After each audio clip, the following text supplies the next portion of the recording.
Hi, Speaker Johnson, thank you for your question, for answering my question. So, Trump administration officials held a workshop today with members of your party on messaging ahead of the midterms.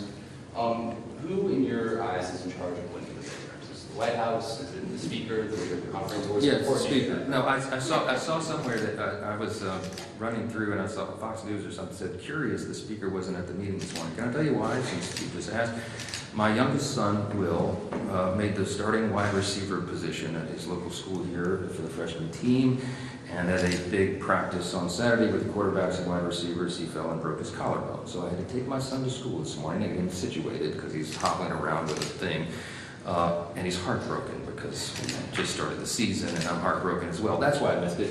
I texted James Blair and Caroline Levitt and with a laugh emoji and said, now the scandal is I'm not with you to discuss our strategy.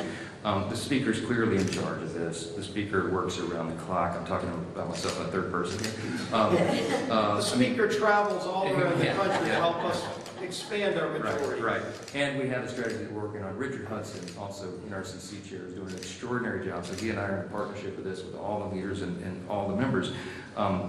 Last year, I'll share with you the sad statistic. I did over 360 campaign events over 240 cities and 40 states and logged I'm doing it again. I'm on that same track. So clearly I am hands-on every day that we're not in session and I'm not in my district working. I'm on the road doing this. So we're closely coordinated with the White House, and that's the beauty of it, because the political team in the White House, the president himself, he and I spoke about this most recently last night at about 11:45 p.m. about our strategy to win the midterms. He's dialed in on it, we're dialed in on it, but clearly, I'm the quarterback of this effort, and I fully endorse everything that was said over there because it was all prearranged with me. So that was the only reason I went there. Yes. Last question, Mr. Speaker. I got it. There was a rebranding of the One Big Beautiful Bill to try to do a working family tax credit, tax cut. Is that a sign that you guys are losing the messaging more to Democrats? The polling is not doing well for you guys, particularly across multiple different polls.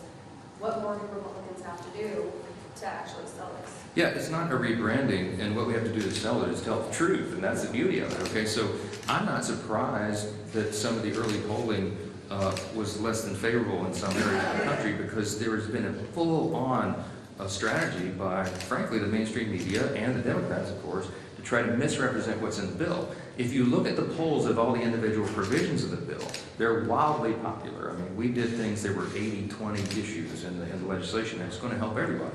So it's not a rebranding.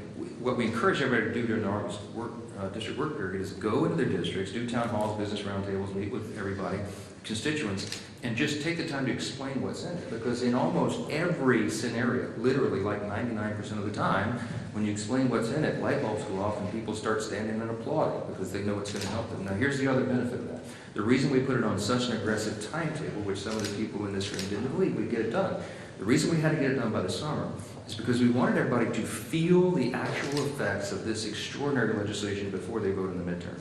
We made a mistake in the first Trump administration. In hindsight, we got the Tax Cuts and Jobs Act done, our reconciliation package then, but we didn't get it done until December. And so people didn't feel the effects before they voted in the midterm, and we lost our majority. We are not going to make that mistake again. So the reason we put this on such an aggressive timetable was to get it done, get it signed into law, get it enacted. The relief is already being felt, as you're testified to today, and it will be felt in great effect by everyone when they go vote. So that huge demographic shift that we saw in 2024 in the election, we will hold those new demographics, new people who came in the party, because we have demonstrated for them they made the right decision. While Democrats are flailing and about to elect an actual Marxist to be the mayor of America's largest city and formerly the cradle of capitalism, we are out talking about common sense solutions for the pocketbooks of moms and dads and hardworking families everywhere. And they're going to feel that, and they're going to reward us for it. Last